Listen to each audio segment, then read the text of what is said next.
And we're live. Folks, hello. Welcome to the Talking Crit podcast with Bad Mike, who's sucking down his Diet Coke and Jameson whiskey. Health juice. Health juice, never mind. I knew it was something. It's Jameson. Okay. It's the same thing. Health juice, Jameson. Thom Wilson. You guys. Best known for Throwy Games, and if you've gone to North Texas RPG Con, you've probably seen products that he's written for North Texas.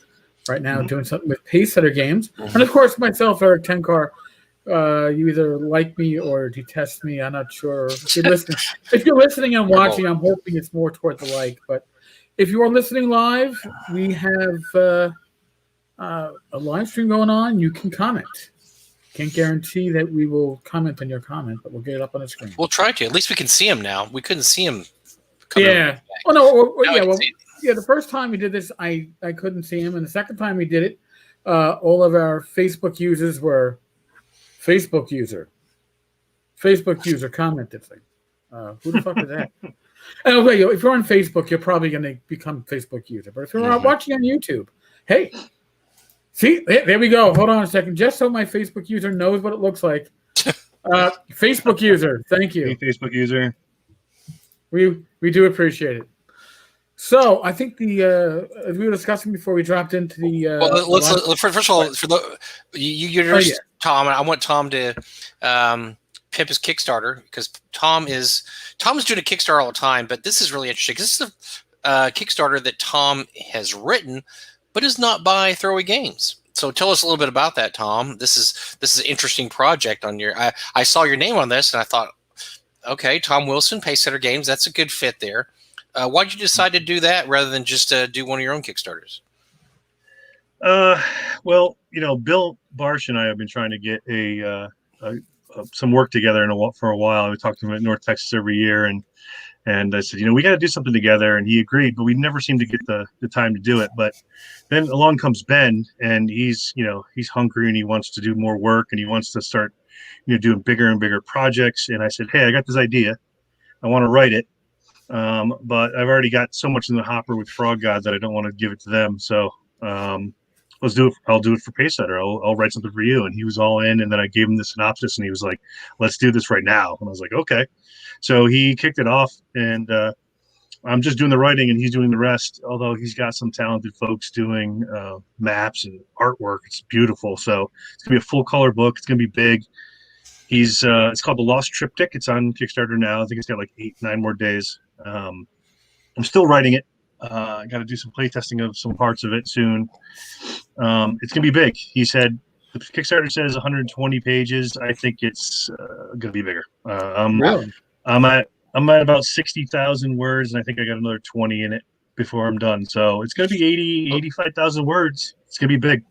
Well, the thing about Thom, if you don't know, this dude's a machine because so a few years ago, we managed to finagle a B 2.5 Caves of the Unknown, which we sold to help the North Texas RPG Con, and that was written by a friend of ours, Charlie Phipps. But Thom said, well, I've got a little part I want to throw in here. I go, yeah, I've got something I want to throw in. So I throw in my 3 pages, and Thom has this gigantic encounter he just throws in there that was great. So it ended up being a real big hit. I still sell copies of that all the time. Awesome. And that all benefits North Texas. So a couple of years ago, without Charlie Phipp, Thom has another idea. He wants to do something for North Texas, and this is, as you can tell, Thom and I love BX gaming, so we're making sequels to all the classic BX modules. So this next one was X 1.5, based in the Sea of Dread, and it was called Dead Men Tell New Tales. And really, just Thom wrote the whole thing. I mean, Thom's like a machine. He just like boom. And it is a really, really good adventure. And I've read it through a few times. I'm just amazed at what a good adventure it is.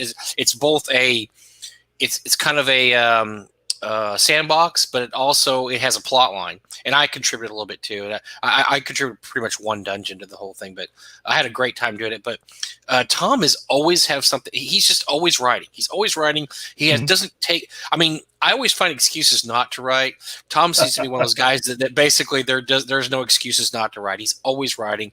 And then this year he also donated a couple of post-apocalyptic type adventures for North Texas. So he's just a great guy, because like I say, these are all donated items, and so we really appreciate his help for North Texas. But he is always writing. He's just got something on his plate all the time. He's always got a Kickstarter going. He's always writing for somebody else. I mean, he does work for Frog God Games. He's just in there. He does not have excuses for not to write, which I think is admirable. Well, I have an interesting writing style that I would not wish on anybody else, which is I go where the inspiration is that day, and I'm usually working on 6 or 7 things at the same time. So, most people need to focus on one thing, and I respect that. My style is I wake up and today it's like I'm working on this. I'm all jazzed about it, and that way I can get a ton of words done because I'm excited about it, and it's not a grind at that point. Right.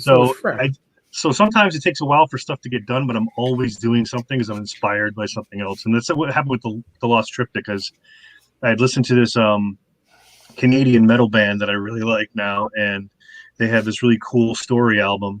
And I was like, I want to do something that's sort of like that. So I started outlining it, and then it turned into 5,000, 10,000, 15,000 words. And now it's, like I said, it's closer to 60. And I think I've got, 20, 25,000 more words for it. In the last third of it, I would say. But then I wake up tomorrow and it's like, nope, I'm going to work on Space Scoundrels, or no, the next day I'm going to work on Desolantia, or I'm going to work on a new website I'm trying to build, or this video game I've been trying to finish. It's like I just keep going on this and that and the other thing. See, and whatever inspires me today is what I do. I'm looking at if I can find my shoes to begin with in the morning, and then it just goes downhill from there. So I mean, I just really admire that you're. I remember X.5 when because we're doing okay. Look, let's try to pull the curtain back here. You're doing free modules for conventions. They don't have to be that great because everybody's going to buy it to support the convention. I think the ones we wrote were really good. They're really, really good. B2.5 and X1.5 are really excellent. And a lot of that's because Thom just took the time and effort to make them, more than just, okay, yeah, this is for a convention. Let's make this 15, 12 pages long, and, we'll stick a cover on it. And everybody will pay $20 for it because, they want to support the con. No. These are full, fleshed out adventures. And that's how most of Thom's stuff is. Thom's Digest stuff is really good too. I think I have all of Thom's Digest things, and they're really good. Well, North Texas was the first con I returned to when I started doing conventions again. So it's always been, it holds a special place in my heart. And, if I can give something back to that con, I'll do that. I mean, I have my own convention now. It's really small, obviously, but I love North Texas. So. I lost my virginity at North Texas. I will always have a place in my heart for that place. Well, yeah, in your case, no, seriously. Talking about North Texas. North Texas was my return to conventions, and it's in a way that was, I guess, the actual honeymoon for Rach and I. Even though it was years after we got married, because. When we got married, it was a mini moon with my 18-year-old son as our official chaperone / driver. God help us, but he felt as much a part of the marriage and the wedding, I guess. Yeah. Well, speaking of cons, so we're on the subject. We have really big con news this week. Not the kind we like, but the kind we seem to be talking about all through 2020. So you want to roll this story out there, Eric? I hate to say it. Is it a surprise? Probably not. Because I think many of us saw it coming. As much as I hate to say that, because I'm a huge fan of GaryCon. And GaryCon got hit last year at the beginning of COVID. I mean, they I hate to say it, was a hemming and a hawing because nobody knew what was going on with the world of COVID, and they canceled kind of late. And I guess, it was. They were the first big con to really cancel. If you remember correctly, it was crazy because it was literally about 2 weeks before the con that this COVID started getting really bad, because we had Total Con in February, and we were rolling into to GaryCon, and then all the shutdowns began. And it was, I mean, literally, it was just right there. They were 2-3 weeks away, and then it became, there was a lot of cancellations, and it became, okay, wait a second, not who's going to go to GaryCon, but are we going to even have GaryCon? And that man, that is tough. I have a lot of respect for Luke and the gang. They're having to deal with that because Luke does not live in Wisconsin. I think this is all doing this is all going on long distance for him, having to deal with this because he's in California, and it was crazy. So yeah, this is the first major con that basically said, look, we're going to cancel, we're going to go virtual. I remember there being a lot of like chaos last year for it too, right? Mm-hmm. People were just all over the place with it. So no, it was a late cancellation. It was only a week or two before the con. It was. Oh yeah, it was right there. It was right up there. Yeah, and then I have a lot of respect for them. They put together a virtual con in basically 2 weeks. Yeah, that's crazy. And so that began the fall of the dominoes, right? Because after that, everybody, as it went down the line, like, okay, it was every week. It was a new cancellation because we can't have it. We can't have it. And Gamehole canceled early. Mm-hmm. Yep. And then of course the big ones, Origins, GaryCon, all the big giant conventions canceled. So okay, we're going on 2021. We think, okay, maybe something will happen end of 2020. We'll have a vaccine. Well, TotalCon canceled. They've already canceled because they're pretty early in the process, and they canceled ways back, which is pretty smart of them because it was going to be in February, which is the height of flu season. That wasn't a hard decision to make, but Luke had said GaryCon was going to happen, and downsized. It wasn't going to be. They were talking 1,500. Now, if you've been to GaryCon in the last couple of years, they must have been hitting what 4,000. No, Luke told me they were a little over 3,000 the last really to 2019. Yeah, they were all right. I guess the venue. It seems like more because it's pretty crowded in there. It gets pretty crowded. So they planned at 3,000. So they had said we're gonna knock it down to half, 1,500, which is a great idea. And and they had made some changes to the way the con was going to be set up. The dealer room was going to be not where it was last few years. It was going to be way in the back. I mean, they had a few changes they were going to make to try to. Because we've been on GaryCon, it gets all jammed up right in that main hall there, and down that whole hall. It's not the ideal place to run a con that size, and so there's little jam points where just you get a lot of bodies, and they didn't want a lot of bodies, so they were trying to move the dealer hall back instead of being right in front of the registration. So they had made some plans. I mean, they were well aware that we're probably going to still be wearing masks. There's still going to be protocols in place. But for whatever reason, I guess things were not really advancing as fast as we thought they might, and they have decided to cancel, but as they call it, material GaryCon, and continue with ethereal GaryCon. I guess the prime material plane is canceled, but the astral plane is still going. Listen, does it suck? Yes, and we were mentioning this before we came on. Somebody in my Facebook feed yesterday had a GaryCon, or basically physical con meltdown about all the cons being canceled. And I used to think the following phrase was unique to my job, but I've heard it elsewhere. It is what it is. I mean, there are certain things that you have no control over. It is what it is. You can rant and yell. It's not going to change anything. Pick up your pants, get off the toilet, and move on. Yeah, I think the funny thing is that everybody has a different con experience or con desire, right? For me, I go to cons to meet old friends, see them again, to talk to some other creative types, to work out some deals and try to work out some partnerships and have some fun writing some stuff together. And I play a little bit. It hurts more during this virus is not missing the cons so much as my weekly games are all canceled, right? I played 4 times a week, 3 times a week, and I'm not playing any of that now. So to me, if I miss a con, it sucks because I want to meet my old friends, support those cons, but I take all my money and I spend it all there. Right. But it's not about gaming for me. It's about just hanging out at the bar with guys and talking shop or talking just family stuff, and then I play at home. a lot. I'm with you, Tom. That's exactly. I rarely game at cons. I really mostly go to schmooze and talk to people. So Yeah. this hurts me a lot in terms of, gaming online doesn't hold a lot of allure for me. I know a lot of people really enjoy it, and I'm glad. I'm glad they enjoy it, and I'm glad it's able to be done. But I don't. I can take it or leave it. I've run some games online. I'm not. I mean, I would rather not. I'd rather run games in person.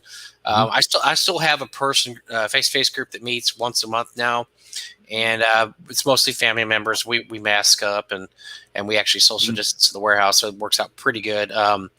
The guys I play with get tested regularly, so that also works out good. One works in a hospital, and then my brother works at the airport. They have to test them every day, and so we're pretty safe. Just like I said, there's only 3 or 4 of us, so we're. Sure. But yeah, going to cons, I love. That's what I like. I like seeing everybody, and we're not getting any younger. And I think that's very frustrating with a lot of people is that there's a finite amount of cons ahead of us. I mean, we've reached that point, all of us, that we're not 30 years old anymore. I mean, there's a finite amount. I'm in my 50s.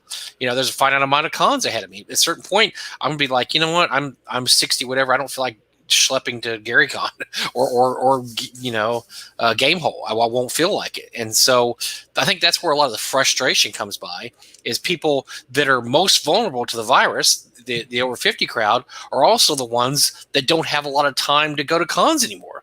And so they're seeing, they lost all their cons in 2020. They're staring down the barrel of losing all their cons in 2021. And we don't know if they might lose all their cons in 2022. I mean, we have no idea what the future may hold there. Sure.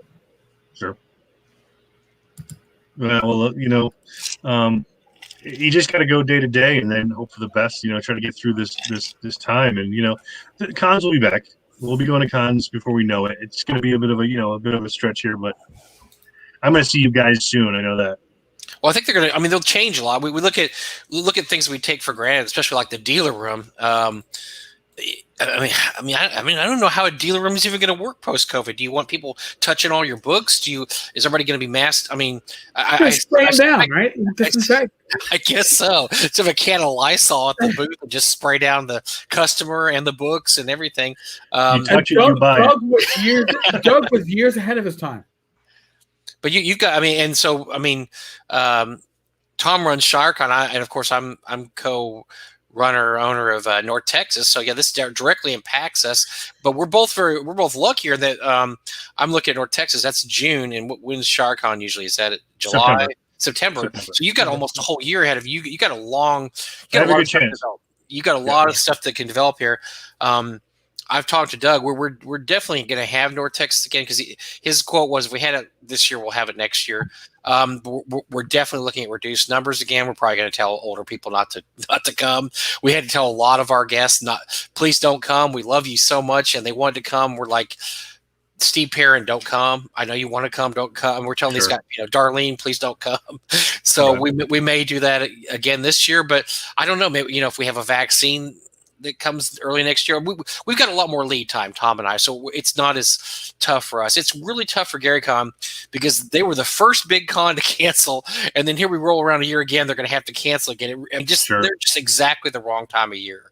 But at least their timing of cancellation is better this year. I mean, last year, and here's like the thing that a lot of con goers or a lot of podcast listeners don't really realize is that when you're running a convention and you have a venue, you're signing a contract. Mm-hmm. And your contract includes things like expected number of guests, the revenue you're going to bring to the hotel or the venue. So for GaryCon to cancel, they just can't say, hey, we're canceling, because I'm sure the Grand Geneva was like, you've got a contract. You can't just cancel. So they had to, otherwise you're violating the contract, and I'm sure there's monies involved. So they had to wait until the situation legally changed in the state of Wisconsin to, I guess, allow such a contract to be canceled because of the state of emergency, COVID, which Wisconsin was slow to put something into effect last year. Well, slow as they were, Texas was even slower. We had a lot of issues. I don't know. I mean, Eric probably remembers this. A lot of this was not public knowledge, but we had some big issues with our contract because the hotel would not let us out of the contract because the time Texas it was a mess in Texas, really, because we had some people saying, okay, you can. Dallas County we're going to shut down. Tarrant County was wide open. Our convention was in Dallas County. I mean, every county in Texas had a different way of approaching it. By the wording of the contract, we could have canceled because it was an emergency situation. It finally ended up we basically cut a deal with them, because you're right, Eric. One of the dirty little secrets of the con business is you get discounts for all the room nights, what they call room nights. And so the more rooms you fill up in the hotel, the bigger a discount you get. And that actually makes cons affordable. People run cons. I mean, you can't afford to buy all the rooms. To buy all the rooms at the Marriott, where we have the convention, I mean, not the Marriott. Oh dear, that was years ago. Yeah. To buy the convention at our new venue, because I can't remember which one it is right now. Weston, but the Weston.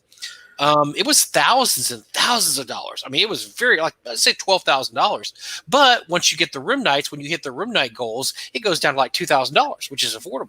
Well, we were not going to hit any of our room night goals because people were canceled. Everybody canceled right and left. So we finally had to go to them and had a deal, which was basically the deal was, we're just not going to have the convention. If we have to go to court, we're going to have to go to court. We're going to say because of emergency conditions, we had to cancel. We talked to some legal people in the hobby, and they said we had a great case. They said state of Texas wouldn't make us have. I mean, all we had to do was call up the health department and say they're making us have a big con, and they would have come there and shut it down. No. Yeah. So we cut a deal with them. Where basically we pretty much got the whole entire hotel because there wasn't anybody else having a con there, and they cut us a huge break basically. On the room nights, because we weren't going to fill up the room. Sure. And the hotel, we had about 80. I want to say I keep forgetting, it's like 65 to 80 people come. Yeah, like ShireCon numbers. Exactly. But the great thing is we had the whole gigantic hotel, so the spacing was ridiculous. I mean, we had like a ballroom with like 2 tables in it. So everybody everybody was masked up. We didn't have any cases that came around because of the con, because it was really well taken care of. They had a lot of sanitary stations. We did find out later, though, which is interesting, is that they had laid off their entire convention staff. So the person we were dealing with was also the manager, and he doesn't usually deal with conventions. That's probably why we had such a hard time with him. He just didn't know he didn't know us. He didn't know who we were. He didn't know anything about us. And that's what we find out is a problem in most hotels is they've laid off that. We've later found out that Western laid off almost 70% of their staff. Wow. Because of just because so many people weren't traveling. And so that's tough for a lot of these hotels because they're laying off convention staff, because what are they not having? Conventions. Right.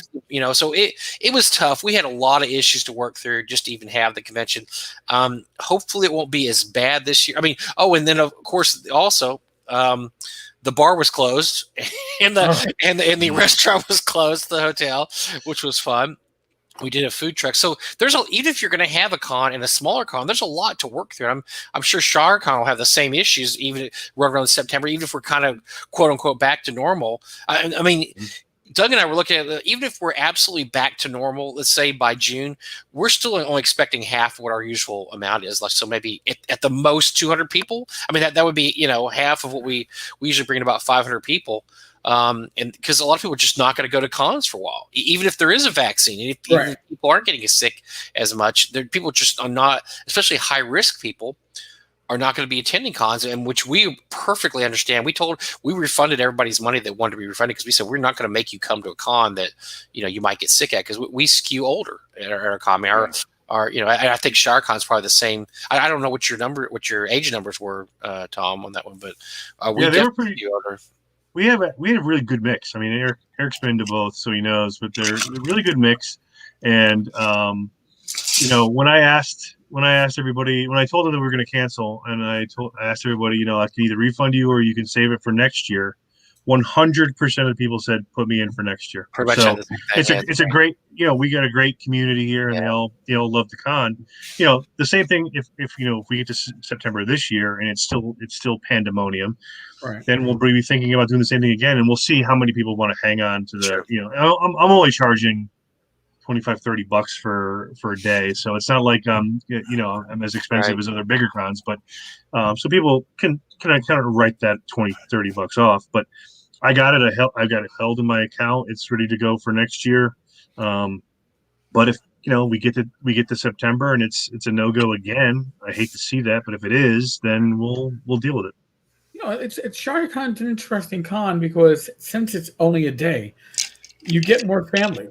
You have multi-generational, people like, I'm going to come with my wife and my son. Whereas if you're going to go for 4 days, a lot of times it's like you can't afford to have everybody go, or everybody's schedule doesn't match up. Right. Yeah. So you do cover a lot of base. I always have like Mike Gross and his son at my table. Yep. I think I had 2 last year that were under 18. Yeah, we get a bunch of kids in, and I joined the rec commission in my town. So my daughter's the director, so we're working together to try to expand the con this year to get more families, more kids. We're going to expand into more games. There's a building next door that we want to push into a little bit. So we're trying to make it bigger if we can. That's the question. Right. But we do have plans to make it bigger, and I think we do get more than just the heavy grognards at the other cons. We get a lot of families and young kids. And the funny is we almost have no 5e there, which is hysterical because we have all this youth coming in. They're all familiar with 5e, but they're joining OSR games. I mean, Eric runs the Swords of Wizardry Light, which people like. I'm usually running BX. Last year I did just a meat grinder at the end of the night that just killed everybody. I'm planning on doing a tavern brawl this time or next time. Just basically like a DCC funnel where you're, you pick up a character sheet and you try to survive as long as you can. When you killed, you pick up another one. You spawn in another part of the tavern and you just gang up on people and wipe people out just for fun. And we're gonna use BX rules for it to make it easy. So BX, yes. Yeah, we got DCC players, con game. Swordsman and Sorceress of Iberia with Jeff Talanian. Yep.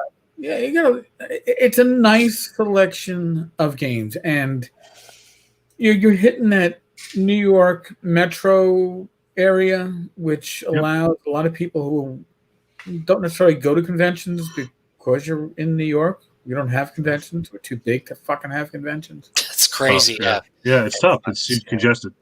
Yeah. I mean, we're 20 minutes, 25 minutes right off the metro. Harlem Valley line, so you could get an Uber from there to the con for the day. We got a couple small bed and breakfasts in a hotel nearby that you could push into for staying overnight. And we get people from Boston, like Matt Roberts comes in from Boston. We get and his crew come in. We get people from Jersey like Mike Gross, Joe Block.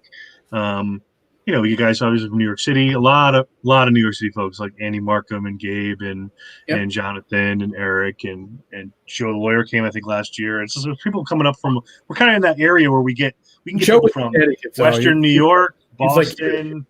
What's that? Joe's Connecticut. Oh, is he Connecticut? Well, he's like Fairfield County, right? Yeah, something like that. Yeah. Yeah. So he's like this. He's like the cousin of New York City. New York Light. I'm, by the way, for the anonymous poster that sent me a message, I'm not sick. I am tan from the beach. That's why my skin looks weird, because I had somebody say that my skin looked weird. Thanks a lot. It's the anonymous poster said my skin looks weird. Yes, the light's different. I'm in a condo. There's a beach behind. I can pull the camera out and show you the beach, but I don't want to. I might not be able to get it back on my computer, so I'm not going to pull it off. But no, I'm not sick. Good. Mike's sick. Look at him. He's sick. I'm not sick. I have a healthy glow about me. I was writing it off to the whiskey. Sorry. It could be the whiskey too. That's why my nose is red because of sunburn, not because I've been drinking it up the whole time. No, I'm sorry. I didn't mean to interrupt your digression there, but that was an anonymous. I think I know who it was. So. Someone calling you out. Yeah, thanks a lot for whoever said that. Yeah. So, Tom, you killed somebody 4 times in your BX game? I know who that Facebook user is. That's Michael Gross. Yeah. We actually ran the Caves of Chaos. No, wait a minute. We ran the. Oh, that's a meat grinder. Yeah, we just ran through that, and I basically just I was merciless, and I was screaming and yelling at the players. We pulled like 4 tables together. It was like I think we had 18 people playing. And I was just murdering everybody. Oh, there you go. I was just murdering everybody. Like I was doing stuff like I'd roll the die, I'd roll bad. I'm like, no, it fell out of the tray. I'm rolling again. I was just murdering people. Holy crap! It was a blast. Is there a code? There should be a code among DMs. Come on, man. You can't get away with No, I told them in the beginning that my job was just going to be I wanted to go off the rails and just murder people, and they were like, "Bring it!" I'm like, "All right, here we go." Jeez. Yeah, I was just murdering everybody. It was fun.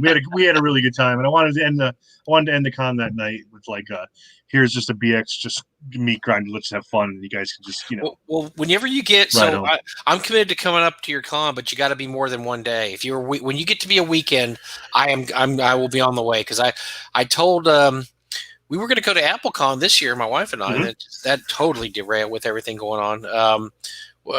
But yeah, I would love to come to ShireCon. You're just going to have to run it more than one day. I can't travel up there just for a 1 day. We definitely want to expand it, and I think we've been the first year we got about, I want to say 75 people. The next year we had closer to 100, and I said that if we get over 100, 125, we're going to definitely go into 2 days. We just haven't got the numbers there yet because of our area, so it's going to be really interesting to see if we can push in. I'm thinking we're going to do. Again, with the COVID situation, obviously that changes things, but we have 4 private schools right in the area, and I want to bring them all in, have a magic tournament, great. Play some D&D. So we could get more, we could tap into that, which we haven't done the first 2 years. I was kind of just trying to see what we could get from just the normal con circuit of people who want to go to cons. But I think we're going to be pushing into that demographic, hitting the private schools, bringing them in for a magic tournament, play more D&D, etc. I think we'll grow. And it definitely will be 2 days at some point. It's just not right away. We got to wait and see. Yeah, and Mike, if you want to get come up for an extended period of time, hang out with the Tenkars, we'll pick you up at the airport and take you back and give you a tour of my old stomping grounds in the South Bronx. Come on, I could show you. I want to see where. Well, you said you could take me to where Port Apache, the Bronx, was filmed. So that's. Yeah. I want to see Fort Apache. I want to see. Yeah, I could show you where the outdoor scenes were filmed. I can show you where the indoor scenes of the precinct were filmed. Probably can't get into that building, but it's amazing the transformation of how the neighborhood was when the movie was filmed to even when I was working there in the late '90s. It was because it was those empty lots of buildings and just bricks and rubbish. We still had some of that, but not to the extent that it was when they filmed that movie. Oh my God! Yeah, well, it was back in it was 81. I thought it was 78. I was going to say it was 81. So 81, yeah, we're talking late 70s, early 80s. Yeah, that's been quite a while. So I got there 15 years later. So go figure. So now, Tom, since we're talking about conventions, I want to ask you a question that I am damn well sure that our unofficial booker for Mike and I would want to hear you talk about. Yes. So I'm going to ask this question for Jeff. Zines. You have put out, or zines, how the fuck you pronounce it? Fuck you all. Zines. You've done zines now for a couple of years. What are the pitfalls and what have you learned to make the process easier? I can't believe I forgot that. He does one of the best scenes ever, which I'm waiting for the compilation. Where's the compilation, Tom? I just got the cover for the compilation hardcover. It's nice. Beautiful. Matt Ray did a great job again. So Matt Ray's great. So that now that he's got the cover done, I'm going to put it back on the list of stuff to get done soon. But so I did 10 issues of Back to Basics, and I've done 2 issues of Gamma Zine. I guess it depends on where you want your zine to be. If you want it to be polished, then you're going to go down a whole different path than if you just want to do it on your printer, fold them up, staple them, and send them out. Right. So I did the very first Back to Basics sort of as a giveaway. I think it was 8 pages. Did it as a giveaway in North Texas 2017. And I just gave it to people. And I got so many emails afterwards asking for copies. And I was like, listen, I can't give any more away. They're all gone.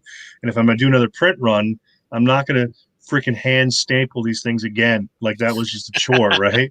So I had my local printer who gives me great discounts. He had me do another run of it. I've done like 5 printings now of the first issue. Really? But if you want to go down that path, you just gotta build the project plan to figure out what do you want to spend. You can go real low budget, or you can go real polished. And I started it off as a kind of a goofy thing, and then it turned into a real serious thing that I was doing every 3 months. And believe it or not, the number one outcry I got was, "We want this every month." And I was like, "You have no idea what goes into making one of these things." And then they said the famous thing. The famous thing that I love to hear from people is, "Well, you could ask other people to help." I said, "F no," because nobody ever does anything on time. Like, you can't expect people to submit their article, their art, or whatever in a timely fashion. Just life gets in the way. And when I'm doing it all, and I'm controlling the timeline, it gets done, because for me, it was like every 3 months is good enough, and I'm going to do this for a while. And then I got a whole bunch of shit for not doing the 11th issue, because they're like, "You got to keep going." And the person who actually, the company that actually was doing some distribution for me, we're not going to name names, but this company that was doing that for me loved my work. And then when I told them I wasn't doing any more, they stopped talking to me altogether, which I thought was very funny.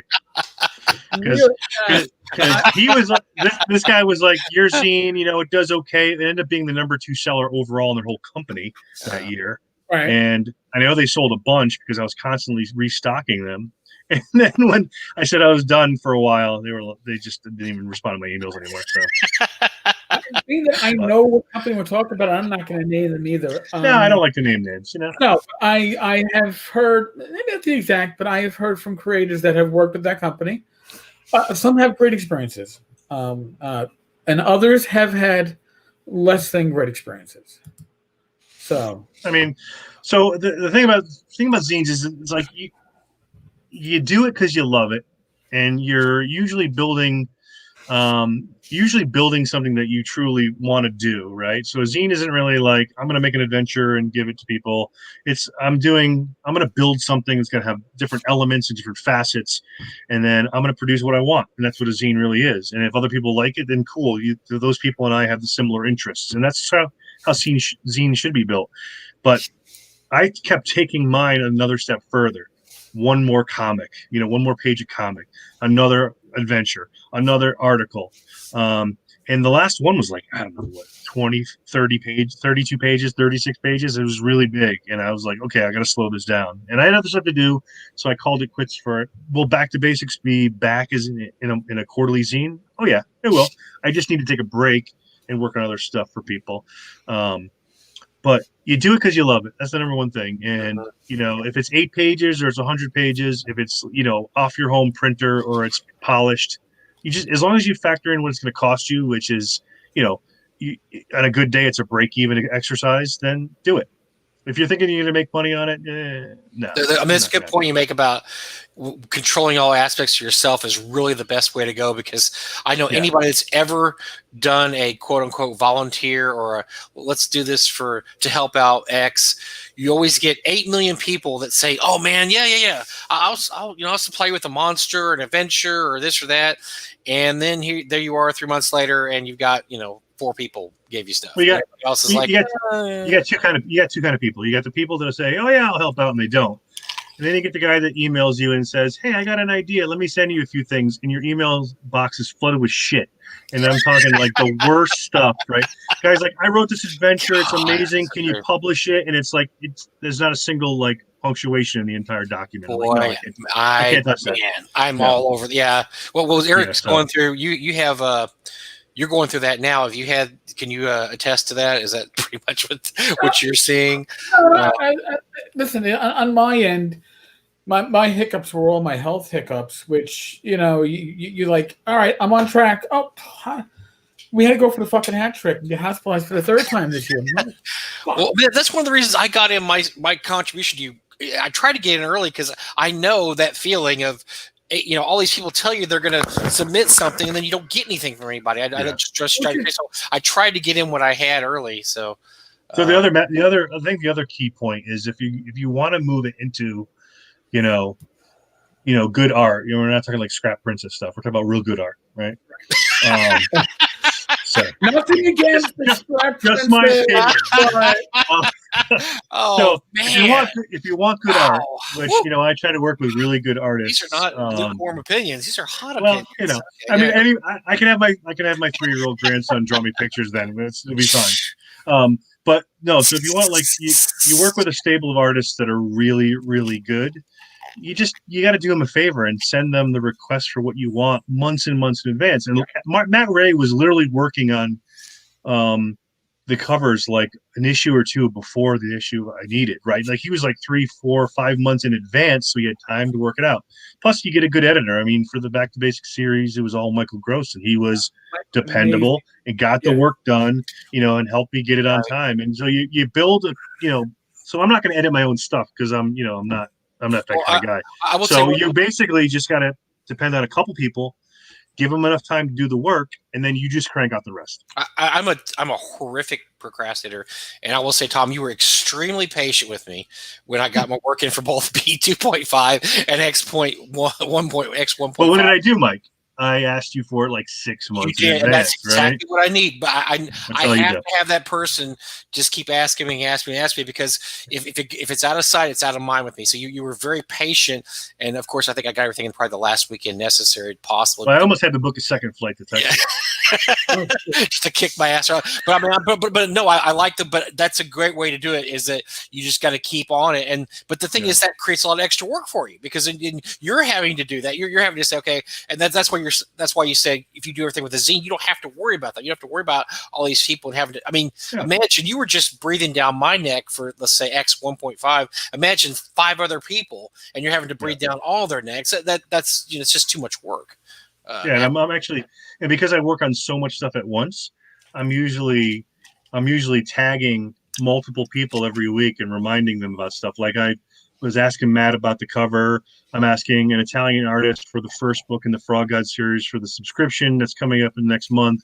I'm talking to this person about getting that work done, and this person to get that work done. Like that's the only way to do it is just stay on top of it all. So you just gotta. So see, my prior occupation as a police sergeant, for a while I was the admin sergeant, and I'm the last person you want to put in that position because I my way of organizing stuff was as it came in, put it into a pile, and then every day or two go through that pile, starting from the back, and see, what's coming up and is due and has to get done.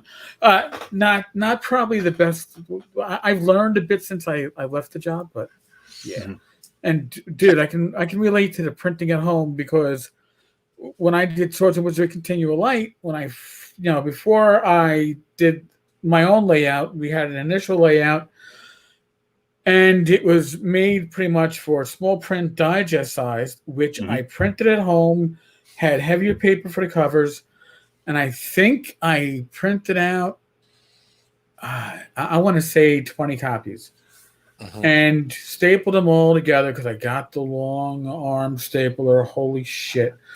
What it is. First off, no matter what you do, 1 out of 3 staples is never aligned.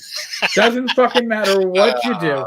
No matter how well you lined it up, how many and then you still gotta crease it and fold it, and then you're like, oh, I really should get a paper trimmer because now those fucking middle pages need to be fucking trimmed. So, but those were copies that were being given away when I went. That came with me to the convention. Gave Bill his copy, and Matt and Zach and probably Mike. But those copies were given away. That was the whole thing. And I did the 2 Pocket Monsters. They were a single fucking sheet folded over because I was like, I don't want to staple. I don't want to. Now, Torchlight doesn't have, the premiere issue didn't have a print version. We are talking about maybe every 3 or 4 issues put together as a compilation and put out a print version for that, but I'm not printing that at home. I'm probably going to do it through drive-through. Where the drive-through quality has gone up, I don't think it's awesome. I think it's enough for what I want to do, but I look at stuff from like Phil Reed and look at his zines and his stuff, and it's like, and I did talk to Phil at Gamehole last year, and he told me what printer he used. I totally forgot. Probably mix them. Okay, it does a great fucking job. Good. Yeah, and he's certainly learned how to price print and PDF to get the most out of people. It's just the science. Tom, your it's also does a great job. I love the look of B 2.5 and X 1.5. I feel like a really professional writer after I got those modules in because they look like something that came out in 1981. I mean, they look great. They did just an absolutely great job. So a couple of funny things that I'll share with you. One, the printer I was using had no idea how to do that kind of stuff, and I had to some of the early work I did with him. He learned how to do some stuff, so he didn't know how to do some of those covers and whatever because he was used to just doing documents for businesses, right? So we went through those growing pains 4 or 5 years ago, and now he does good stuff. Two, I got that early TSR font that goes inside that book, so it looks like a BX book, and that's key, right? And we use stock art. Stock art lowers the price of a book and it makes it cost affordable. I mean, that's what a lot of people do, and I like to do a lot of original art, but when I want to do a quick project, I'll try to find some really decent art that fits and just, makes it work. I also I'm like the only creative that probably uses MS Publisher. And I know Glazer jokes with me. He goes, "You've squeezed everything you could possibly get out of that tool." I'm like, "Yes, I have." Really? Because I'm a writer, right? I'm a writer, and I write stuff, and I'm trying to produce stuff quickly. I don't have time to learn InDesign. I just don't want to do it, right? Yeah, it's I tried. Personal choice. So I squeeze everything I can out of Publisher, and it works for what I want it to do, the way I lay out stuff, and it's great. And that's one of the reasons why I said for this project, the Lost Triptych, I said, Ben Barsh wants to run with, all that layout and all that color and all those maps and all that stuff. You can do that part. I'll just write the thing for you, and that's what we did. Yeah. Well, the look. I mean, I don't mind MS Publisher because the look we're going for anyway, which is the old school look, is perfect for that. I mean, what were they using back in 1980? They weren't using, and I like. I understand InDesign is easier, but I'm with you. I will never even approach trying to figure out InDesign. It's look, I don't learn how to speak Spanish. I think I'm too old. I'm not going to learn how to do InDesign. For me, it's the same skill set. I can't figure it out.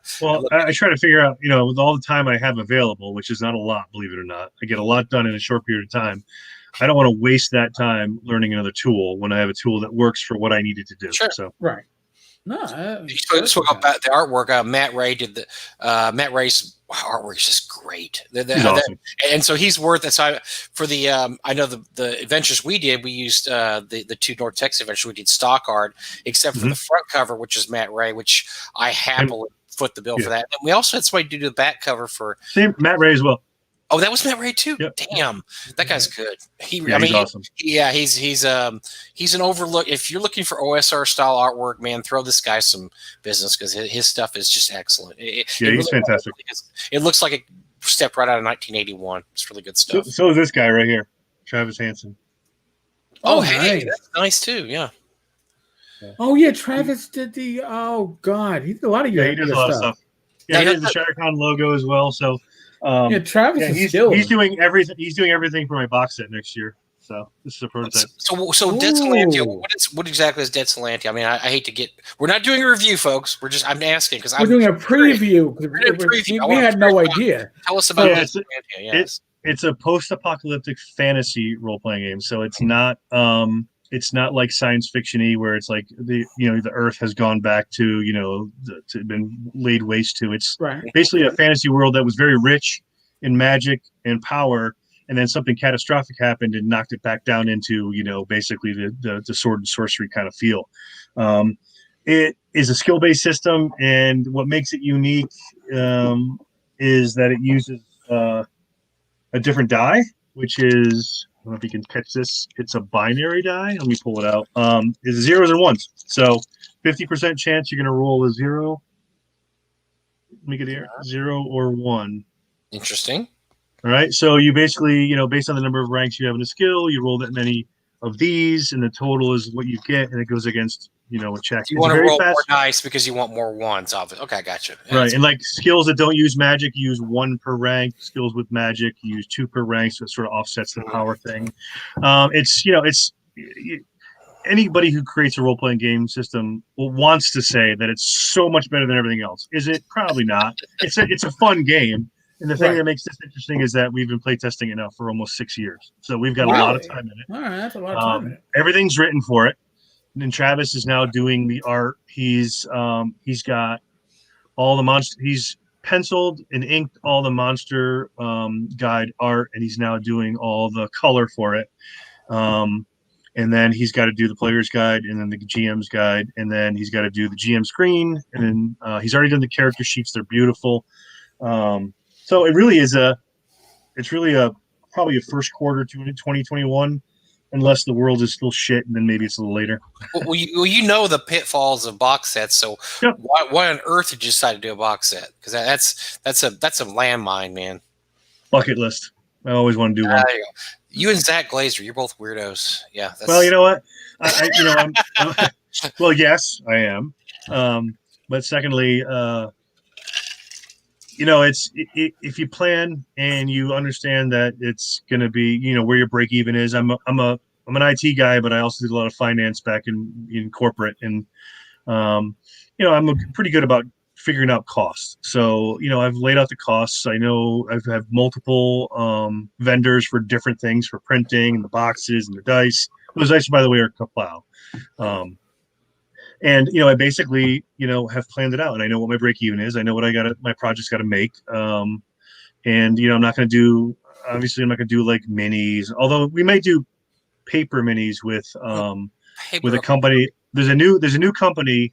I think they're called, I hope I don't break this, Think Tank Geek Think Tank. I forget what it is, but they're doing these really cool color flat minis. Because if I'm going to put something in the box, I want it to be not metal and heavy, right? I want it to be paper. So I figured I'll do a couple of those. Your books. I'm always surprised. Right. So anyway, we'll do a couple things like that. But they're very popular. Yeah, I mean, I ordered a batch from him so I could see what his quality's like, and then Travis will do the art for the minis too, so they'll fit the game. It'll be really cool. So we got some great ideas, and like I said, I know what my break even is. I know how many I have to sell to break even. It's not that high a number, honestly, which is great. I just got to do it, but I want to make sure. I'm the kind of guy, and Eric knows this.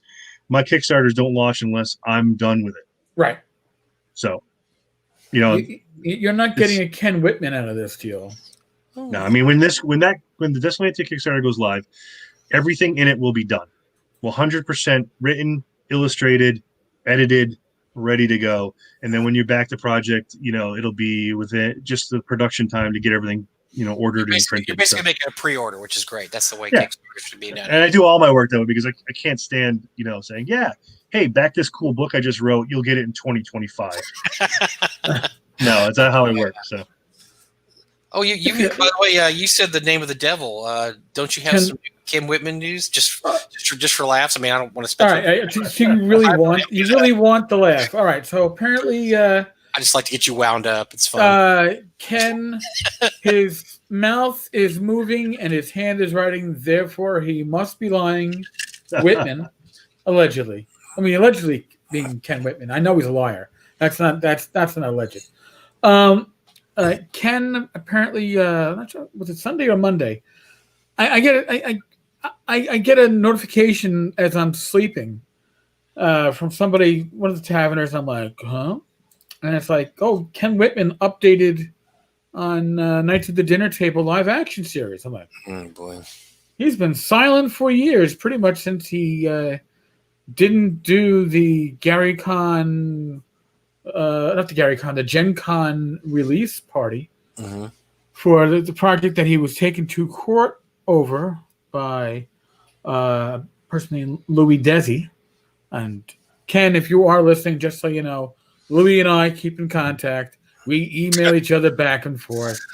So if Louis is talking about stuff, we probably talked about it already.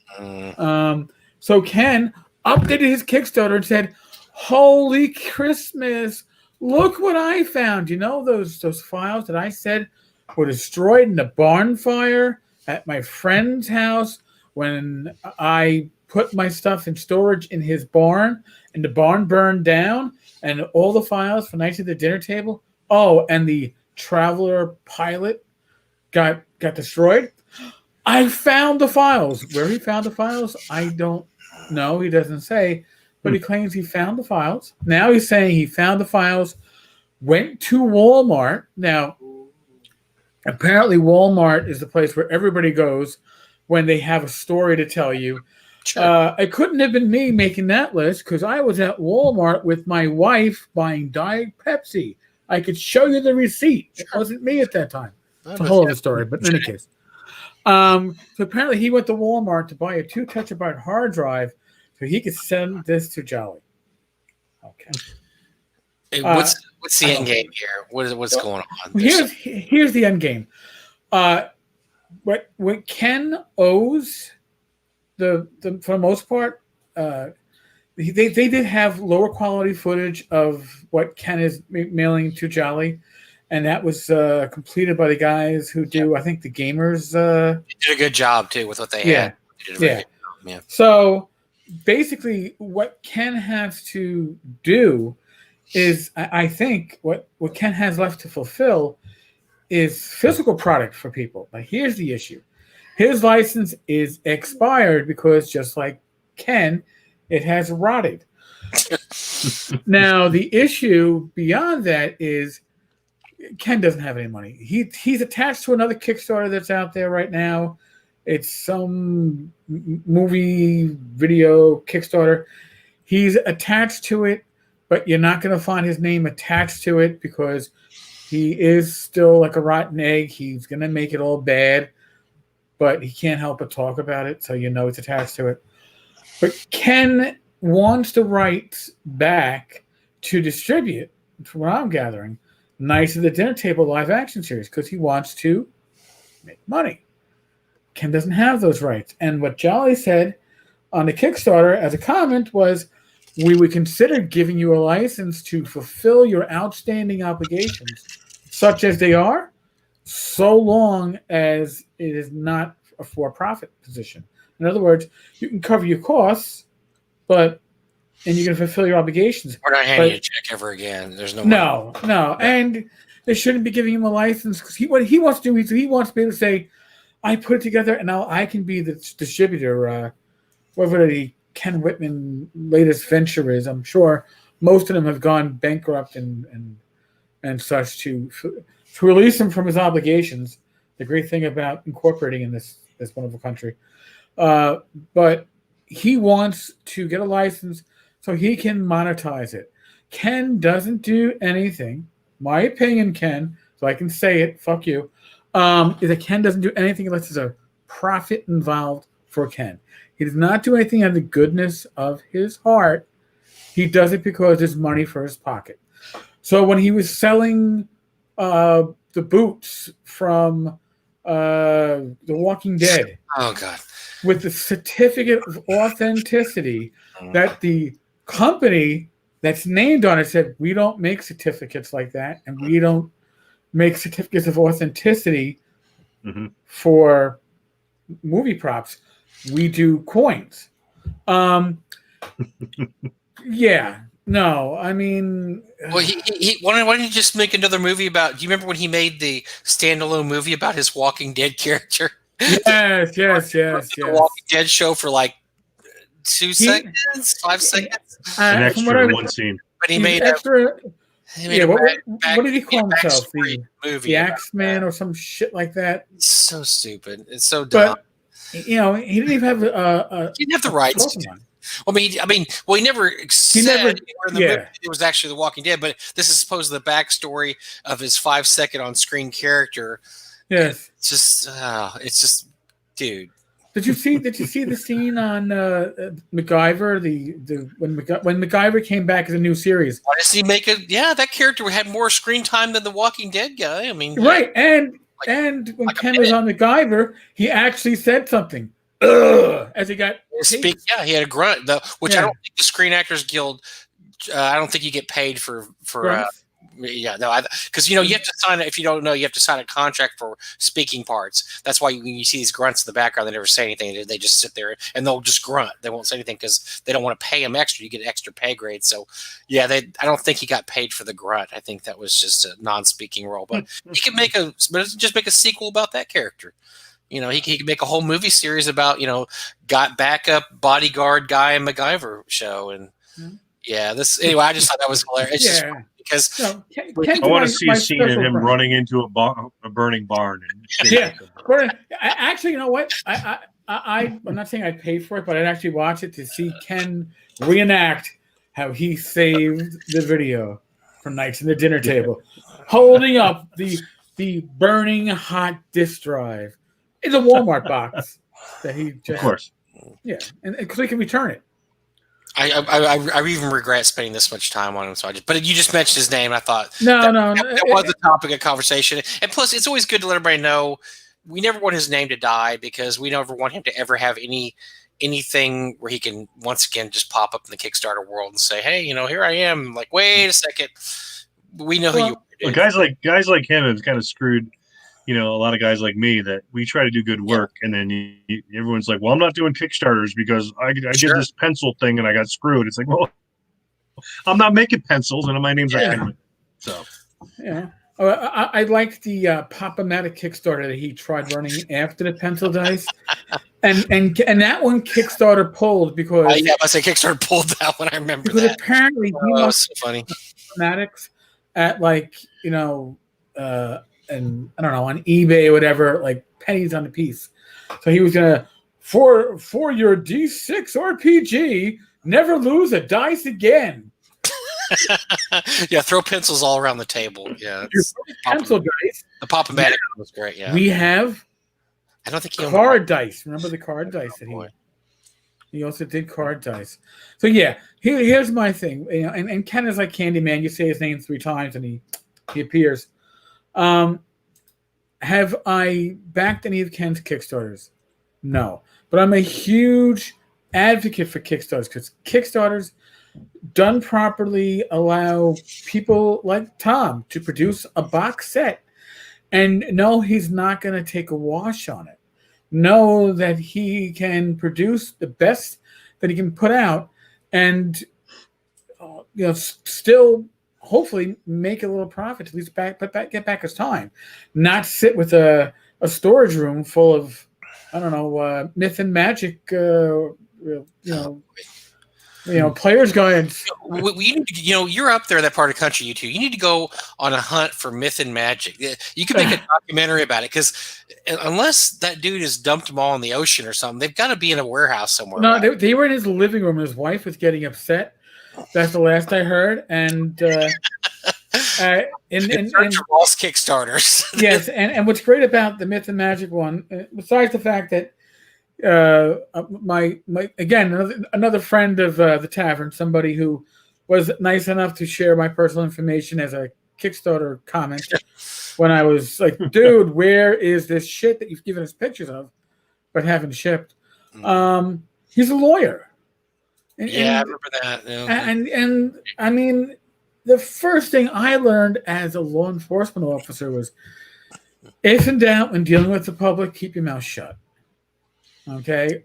If in doubt when dealing with something that resembles news media, and I'm not saying that I am news media, although I do some functions that overlap and such, if you can't say the right thing, don't say anything. Ken, I'm going to grant Ken, I'm going to tip my imaginary hat and give him a salute. He's avoided responding to me, so he's got a few working brain cells. Although he's been responding to Louis Desi over on the Kickstarter, which just shows me that he can't control himself. He should be. If Ken had half a mind, or he had anybody that had a legal background that cared about him, they would tell him, "Shut your mouth." Also, you got me started. Why even announce that you're mailing this to Jolly? By the way, saying it'll arrive on Wednesday. What's closed today? Yeah, the post office. Oh, he's probably got a horse and buggy or something. Yeah, I'm going to deliver it myself in the car I'm borrowing from my next door neighbor to get some cigarettes and coffee. It's like, oh, yes, you want to get me worked up. Well, I like, in case, just like to kill 10 minutes in the show, I just speak the devil's name, and then Eric goes off for 10 minutes. So I just wanted Thom to see that. That's kind of how I control. It's a trigger. It's a triggering. There is no safe space. He knows. I have a few things he could hit too. So but I wouldn't do that to you. No, he didn't do that for me because he didn't want me to go off for 10 minutes like that. No, it's just listen, people expect me to do embarrassing shit like that. They like Mike's the nice one. That's true. I'm the straight guy, aren't I? Am I Abbott or Costello here? I don't know. I really don't know. You don't know. Hey, Abbott. Hey, one thing I want to bring up real quick too. You made a post on this week, and so I had to go and reactivate my old. Well, I tried to reactivate my old MeWe account because you had a post. Oh yeah. On the there was another huge. So for those who don't know, a few years ago, Google shut down their blogs, and there was a huge exodus to MeWe. Right. When Google Plus when tits up, everybody went to everybody. A lot of people went to MeWe because. That's why Eric calls me Godfather Mike in chat. Good Mike in chat. Good Mike. All right. That's right. Godfather of the OSR is Vince Florio. Yeah. The Podfather.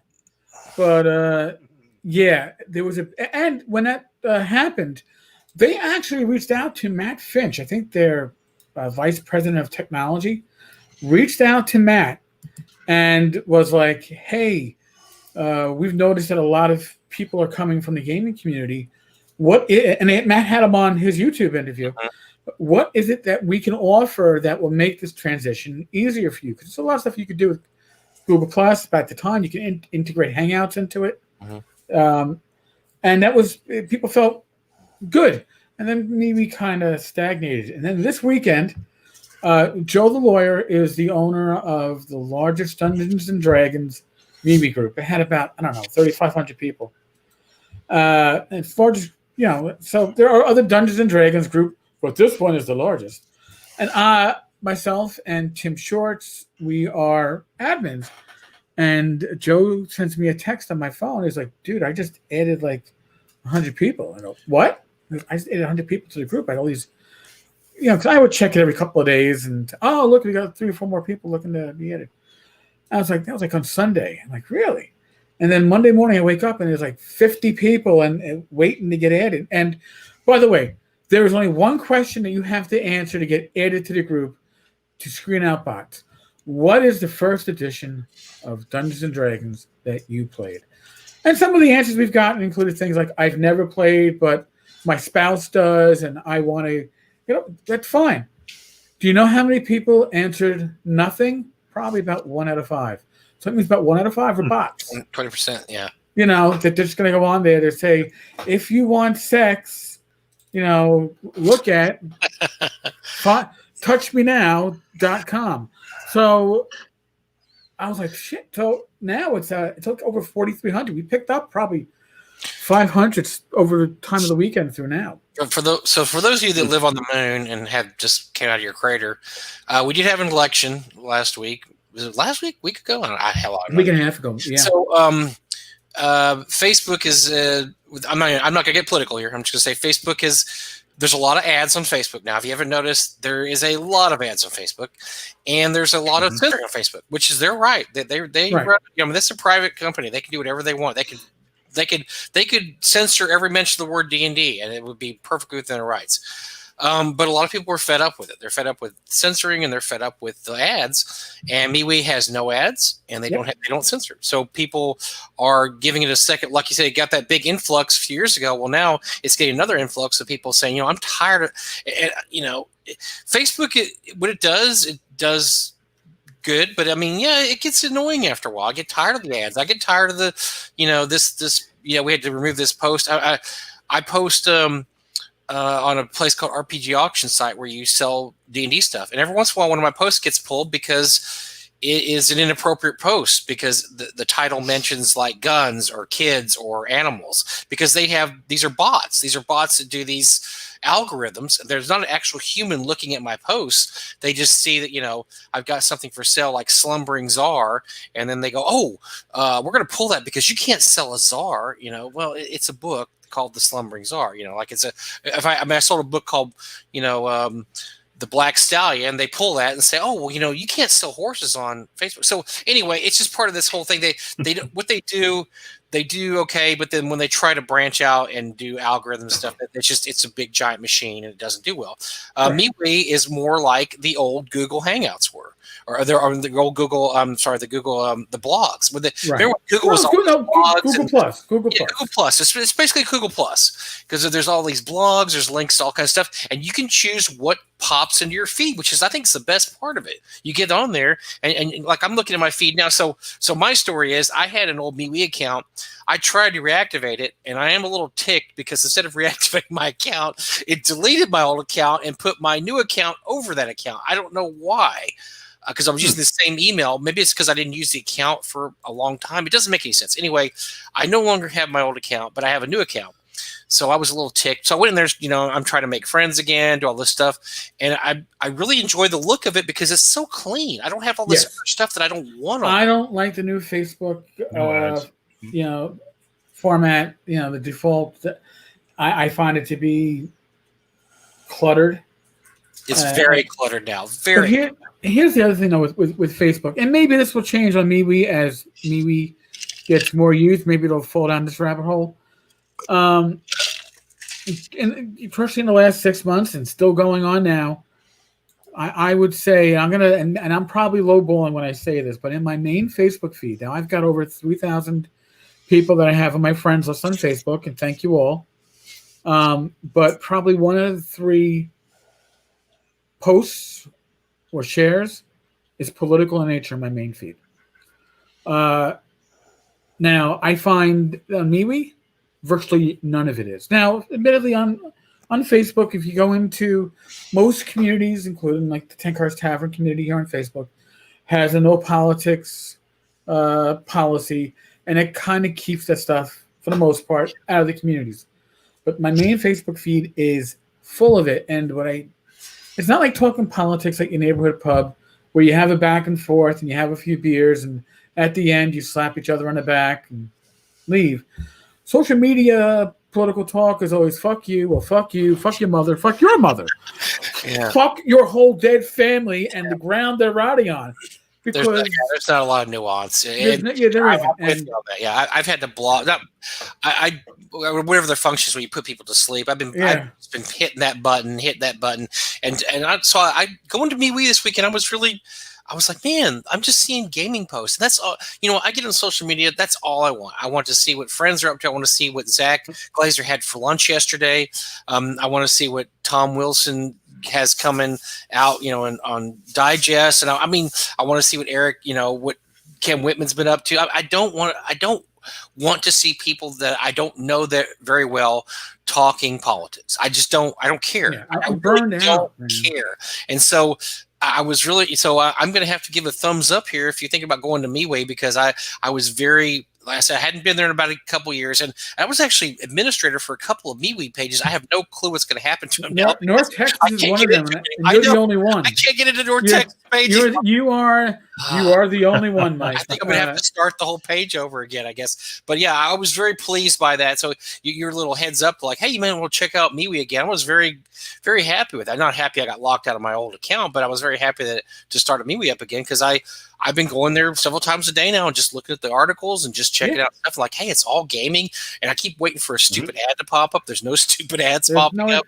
Here, when you log in using a browser, every 3 or 4 times you log in, there will be a pop-up initially where, do you want to join for pro MeWe use? I have no idea what it gives you. But that's how, people that join support the system. There's another social media alternative out there right now, Parler, which builds itself as the Twitter alternative. Parler, from what I can gather, has no gamers on it. It's all fucking politics all the fucking time. Yeah, so I'm not advising. Twitter's a cesspool. But no, you got. Yeah, no. Anything when you say like Twitter, you're just saying like poo poo. I don't like poo poo. I don't want like poo poo, because I think I was telling you that stat that came out a while back, Eric, where 90% of Twitter 90% of Twitter is controlled by 10% of the users. It's basically listening to the Kardashians every time you go there. Twitter has I have no no use being on Twitter. So yeah, do you have a blue check mark? Do you have a blue check mark? No. I don't want any check marks. No. I don't have Twitter, so I don't need Parler. But yes, MeWe is very interesting alternative. If you're tired of all the garbage on Facebook, I mean, it's not like I'm getting rid of my Facebook page. I'm not. I mean, I've just pruned it judiciously. I've been just pruning and pruning.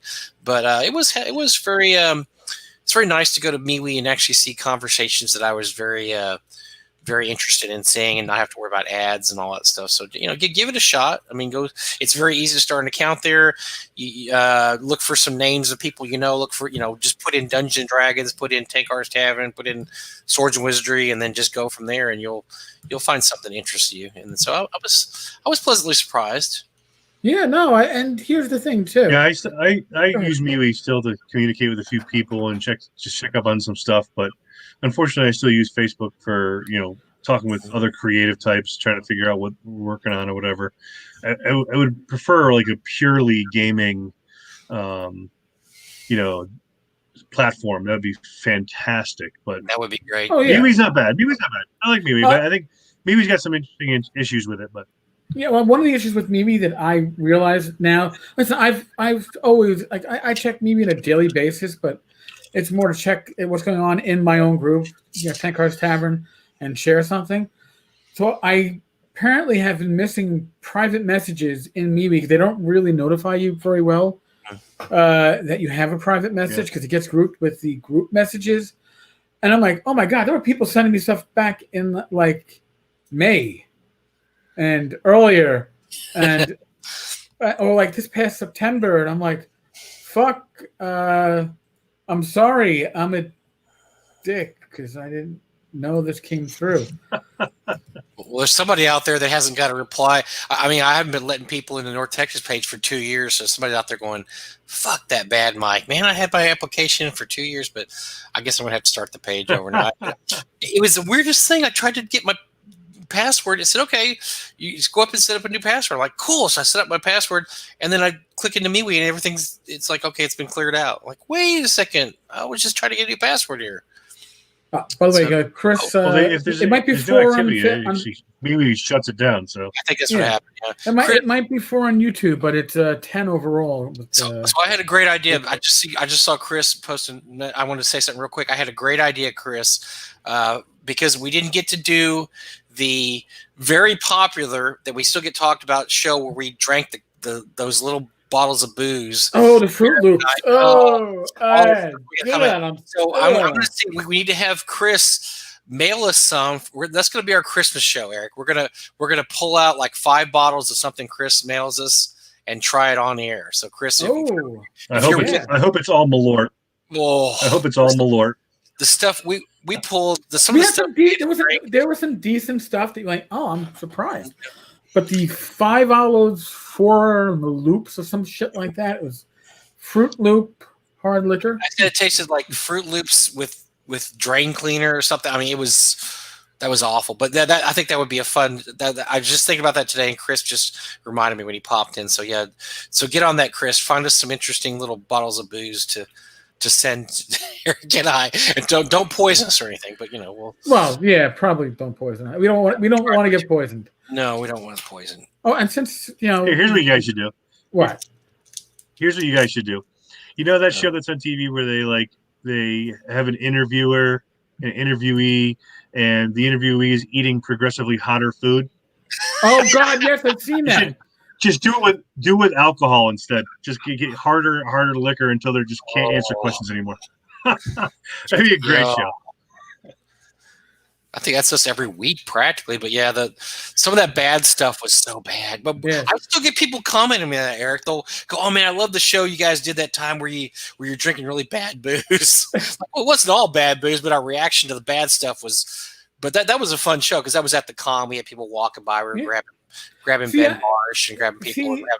Now, Mike, we were talking about what we could do for around like the conventions that aren't going to be happening. Yeah, it's like Total Con, or I'm saying they're not going to happen. They're probably happening virtually, or GaryCon. If we can reenact that, as like a token.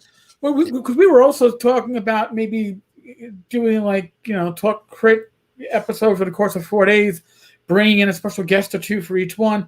So the people that aren't getting to go to conventions can still get a little bit of that feel of meeting people at conventions, the writers, the artists, the publishers, the personalities.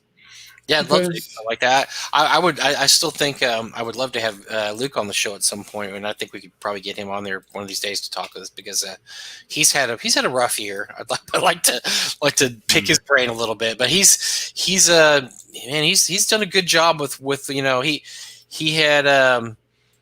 he was dealt a pretty tough hand. They've been able to kind of pull it out, so that's the good. All kudos to Gary, or to Luke and the whole Gygax clan for putting up with that. I mean, it could have been a tough decision to cancel 2021, but I think doing it this early is probably the best idea, or the best thing they could have done. But yeah, I'd love to have him on there, because I don't know how much he would actually share with us, but I'd love to hear some of the thinking behind why they decided to do what they do, or and from what I understand, their virtual did really well last year with only 2 weeks preparation. Now that they have like 3 months preparation, right, they're going to just knock it out of the park. It's going to be great. I mean, I do think that that's going to be one of the benefits that's going to come out of this whole COVID thing. And I'm not. Am I looking for the silver lining? Perhaps.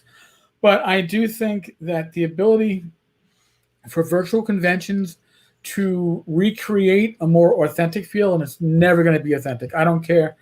Listen, if you're like me and you can't have your straight up, regular Coke, you have to have Diet Coke. Is Diet Coke is regular as good as like Mexican Coke with pure cane sugar? No, it's not. No. But pure cane sugar is going to spike my blood glucose, and the Diet Coke won't. We're going to have solutions for these conventions that are going to come closer to emulating, but they're never going to replace. And I think that's something we have to remember too. And I think also going forward, the integration of a face-to-face and a virtual convention happening at the same time for the same convention should be something that would be interesting. And yes, that's what I miss too, Mike. I miss talking to the fans at the table. I go to conventions to work the table and hang at the bar. Running games to me is also fun, but I don't play. I don't play in people's games. Not that I don't want to, but I mean, if I'm playing a game, I'm not there to shake hands and socialize with people. I'm just there for the groupies mostly. There's some the OSR groupies are the best. Tom knows. Tell me that look at his face. He knows how that works. Yeah, Tenkar, can you sign my belly? No, you go to the bar. What happens in Texas stays in Texas, man. Oh, yeah, there you go. Oh, sometimes even the games stay in Texas. So when Bad Mike, I end up running a lot of games. North Texas, there's a couple flight attendants there, and they're like, "What do you do for a living?" "Oh, I do this game stuff," and they get all giggly, and they're buying you booze after that, and then. Yeah, you're not staying at the same hotel I am, apparently. Then I wake up, and Then you wake up. You see. Exactly. Well, then you wake up with Skeeter on. Oh, that was. That was Gary Con. That's painful. Maybe for this Gary Con, we can reenact that virtually with Skeeter. No, we're not going to do that. No. I'd rather reenact drinking bad booze, Chris's bad booze, than that. No. I'll drink the disinfectant. So, did we miss anything? Did we cover everything this week? Did you get to pimp your stuff enough, Tom? Come on, Tom. You got anything else? So, Triptych. Yeah, I mean, I just another not Facebook, Kickstarter. Another week. Yeah, another week. So. Yeah, I mean, it's what I'm working on today. But there's 3 or 4 other things that are in the hopper that I'm working on, and they'll, I share that with the people that want to see it. And once you hear about more stuff as it comes. I'm also building a collector website, which I'm very excited about. That hopefully will come out early next year. So let's keep that a secret right now. But no, we just spoke about it. So Cancellations comes out. It's not a secret. You could tell us about Cancellations. I thought that was a secret. I didn't know. I guess now you mentioned it, so it can't be that secret. I mean, there's very few secrets. I like to just talk about whatever I'm working on. Who doesn't, right? Yeah. You're making Chris sound bad, Mike. No. And Chris is in my D&D game, and in North Texas this year, and he hooked us all up. So I just it's more fun when you give us the crappy liquor because we get to hear me try to figure out what it tastes like, and then I have to figure out what Fruit Loops mixed with battery acid tastes like, and I think that's what it would taste like. Whenever I drank last year. And I think that would be really because we were doing that without any kind of video. Just imagine taking that, pouring it into a little shot glass. You have to have a little face. I mean, yeah, this is gonna, or drink it without looking at the name on it. Now that'd be good. Then we have to look up. Oh God, yes. Yeah. So Chris would have to wrap them. Yeah. And, oh my God, and then like put numbers on them, and only he would know what they are. All right, Chris, we're gonna drink number 2 now. And then Chris is on with us. He goes, all right, it's gonna be a good one. It's like, why do I feel like I'm tasting cat piss and peppermint? Oh yeah, this it's gonna be Boffo ratings on this one definitely. See what the amazing stuff we're willing to do for you, our listeners. Yes. Anything else? Anybody else? Anybody anything? I think that was it for this week. Hopefully I'll be back next week and I won't burn up to a crisp. I'm going to try to watch the sun the next 3 weeks. You're gonna come back looking like Mr. Krabs. I'm gonna be bronze. I'm gonna be bronze Adonis when I get back. You wait. The light's just bad here. You can't see how bronze I am, but it's pretty hot. Oh, I can see that you're hot. My wife's giving me the thumbs up over there. No, actually, she's bursting out into laughter over here. Yeah, I hear her. Nice. God bless her. She says I look well. I don't know what she said. She says I look like a. What do you think I look like? A tomato or something? A scorched apple. When I see a scorched apple, then start wrinkling and stuff. We got enough wrinkles. Put on some aloe, Mike. Put on some aloe. I know. I got to put some cream on or something. I don't know.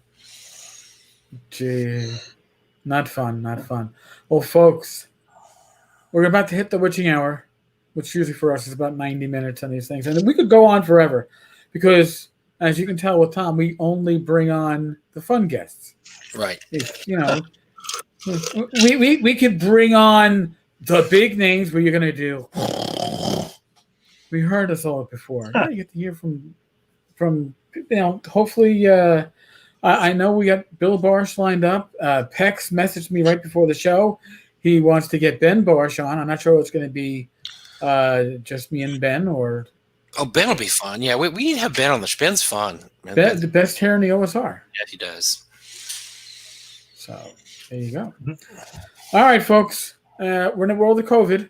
So as always, use your common sense. None of us are medical professionals. When we have Laramie on, I won't be able to say that. I go, one of us is a medical professional, but none of us are. We're not going to give you advice besides use your common sense. Be safe, be well. God bless. Roll those dice. Mask up. Mask up. Mask up! And God willing, I'll talk with you all mañana. And Mike and I will be back with another special guest next week. Bye now. Wave to the audience. Bye, Craigbot. Oh, there's no Craigbot. Wait, we have the Eric character. Eric? We're still alive. He's trying to hit the button. I think he hit the wrong button. Is this extra? He just bailed, left it running. Is this extra Patreon only? Yeah, I removed myself from the feed, and I didn't end the broadcast. So there, bonus content for those watching at home. It's behind the scenes footage. Yes, I fucked up. Extra scenes. But hey, we wouldn't have gotten to see the Bob Goodenow ShireCon masked. Ah, interesting. Could happen. Hey, if you can get them print on demand, you might be able to sell some beforehand. I could wear one to North Texas and advertise it. There you go.